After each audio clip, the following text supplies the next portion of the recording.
Hello বন্ধুরা, দেখো আজকে আমি রান্না করব ছোট ছোট ফ্যাসা মাছের বাচ্চা। এগুলো ঝাল টমেটো আর পেঁয়াজ দিয়ে একদমই সিম্পল রেসিপিটা। তোমরাও সবাই ঘরে বানিয়ে থাকো। তো দেখো আমি নুন হলুদ মাখিয়ে নিয়েছি, ধুয়ে একদম পরিষ্কার করে। আর এদিকে আগেই আমি একটু আমার প্রিয় প্রাণেশ্বরী কালো কড়াইটাতে তেল গরম করে 4টে মাছ দিয়ে দিয়েছি। তোমরা ভাবছো যে মাছের টুকরো দুটো হয়েছে, না, মাথাগুলোকে আমি কেটে ফেলে দিয়েছি। মাথাগুলো খাই না, আর আমার ছেলে মেয়ে তো মাছও খায় না। তো কী করবো, সেগুলো আমি ছোটো ছোটো মাথা তো ফেলে দিয়েছি সব। তো মাছগুলোকে প্রথমে ভেজে নিই। তো দেখো মাছগুলো প্রায় 1 পিঠ ভাজা হয়ে গেছে। আমি একটু পাল্টে দিই খুন্তি দিয়ে। তো সত্যি তো 1 পিঠ ভাজা হয়ে গেছে একদম ভালোভাবে। আমি মাছগুলোকে সব এভাবে একসাথে দেখো পাল্টে দিলাম। মাছগুলো কিন্তু বেশ ভাজা হয়ে গেছে। এবার দুপুরেই আমি মাছগুলোকে এবার তেল থেকে তুলে নেব। আর প্রত্যেকটা মাছের নিয়ে যতগুলো আছে সব এভাবে ভাজা করে নেবো আগে। সমস্ত মাছগুলো কিন্তু ভাজা হয়ে গেছে আর আমি তুলে নিয়েছি। আর এই দুটো মাছ একটু বেশি ভাজা হয়ে গেছে, লাস্টের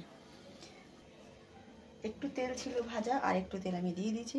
সম্পূর্ণ তেলটা গরম হয়ে গেছে। এবার আমি কেটে রাখা পেঁয়াজগুলো দিয়ে দিচ্ছি। প্রথমে পেঁয়াজগুলোকে একটু ভালো করে ভাজা করে নেব, একেবারেই লাল করবো না, হালকা। পেঁয়াজগুলো অল্প বেশ ভাজা ভাজা হয়ে গেছে। এবার আমি এতে দিয়ে দিচ্ছি একটু আদা রসুন বাটা। আদা রসুন বাটা দিয়ে একটু নেড়ে চেড়ে নেব। এরপর আমি দিয়ে দিচ্ছি কেটে রাখা টমেটো।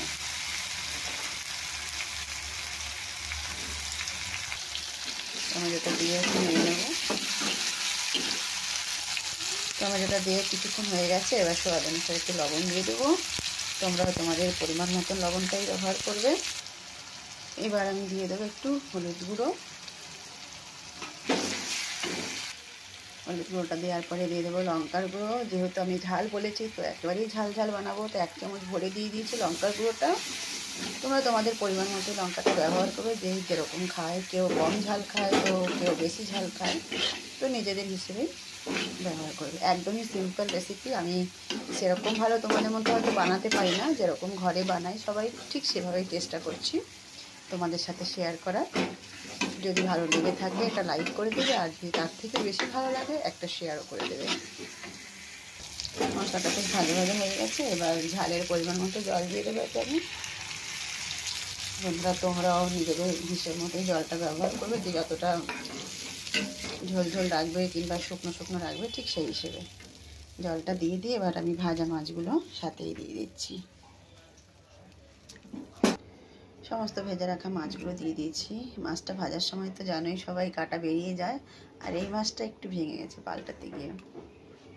তো দেখো আমি সমস্ত মাছগুলো দিয়ে দিচ্ছি। এবার একটু ফুটে উঠুক। সরি, একটু কাঁচা লঙ্কা দেওয়ার ছিল, সেটা ভুলে গেছিলাম। দেখো সবুজ কাঁচা লঙ্কা তারপরে লুকটা চেঞ্জ হয়ে গেছে। তো বন্ধুরা দেখো এবার আমার মাছের ঝালটা কমপ্লিট। যেভাবে দুলহন পুরো মেকআপ করার পরে তৈরি হলে সুন্দর লাগে দেখতে, ঠিক সেই রকম মাছের ঝালের মধ্যে যদি একটু, আর বেশিরভাগ সময় এই শীতকালীনটা যদি একটু ধনেপাতা না দেওয়া যায় তাহলে একদমই ভালো লাগে না। তো ধনেপাতাটা দেওয়ার পরে দেখো মাছের ঝালের লুকটাই চেঞ্জ হয়ে গেল।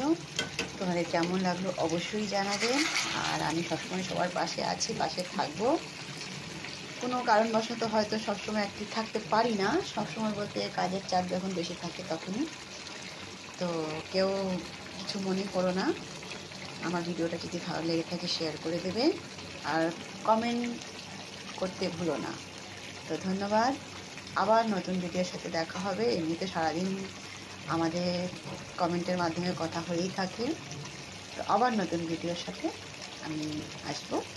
Tata, bye bye. সবাই ভালো থেকো, সুস্থ থেকো।